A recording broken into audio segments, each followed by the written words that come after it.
അയ്യോ ഇങ്ങനെ ആക്കണം എന്നാ രസം. അയ്യോ ഇങ്ങനെ ആക്കണം. ഞാൻ ഒരിക്കലും വിചാരിച്ചിട്ടില്ല ഞാൻ തമിഴ്നാട്ടിൽ MGRനെ മാതിരി എൻ്റെ സിനിമകൾ ഓടുന്നോ, ശിവാജി ഗണേശനെ മാതിരി എൻ്റെ സിനിമ ഓടുന്നോ, അല്ലെങ്കിൽ രജനി കമലിനെ മാതിരി എൻ്റെ ഒരു സിനിമ ഓടി അവിടെ. അത് വലിയൊരു കാര്യമല്ലേ സാർ? ഒരു തലയിലാകം എന്നുള്ള സിനിമ ഒരേ സമയം MGRന്റെ കൂടെയും ശിവാജി ഗണേശന്റെ കൂടെയും ഒക്കെ മത്സരിച്ചുകൊണ്ട് ആ തിയേറ്ററുകളിൽ കളിക്കുന്നു. TR എന്നുള്ളൊരു സംവിധായകൻ വരുന്നു. അവരൊക്കെ ആയിട്ട് ഇപ്പോഴും അതൊക്കെ അങ്ങനെ ഒരു ഭാഗ്യവും ഒക്കെ ഇനിയുണ്ട്. മഞ്ഞളുരിഞ്ഞ പൂക്കളായാലും പണ്ട് കുട്ടിയായിരിക്കുമ്പോൾ അച്ഛൻ ഞങ്ങളെ നാട്ടിൽ വന്നിട്ട് ഞങ്ങൾ അമ്മയുടെ വീട്ടിലേക്ക് വരുന്ന സമയമുണ്ട്, ട്രാവൽ ചെയ്യുന്ന സമയം ബസ്സുകളിലാണ്.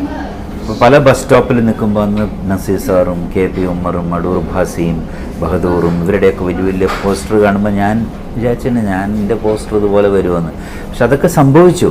അപ്പം ഞാൻ എന്നും ആ ഒരു രീതിയിൽ മൂവ് ചെയ്തിട്ടുള്ളൂ. എല്ലാവരോടും എനിക്ക് ഒരു സമീപനമാണ്. ആര് ചെറുതായാലും വലുതായാലും ഞാൻ എൻ്റെ രീതിയിൽ മാത്രമേ. അത് നല്ലതോ ചീത്തയാണോ എന്ന് ഞാൻ ആലോചിക്കാറില്ല.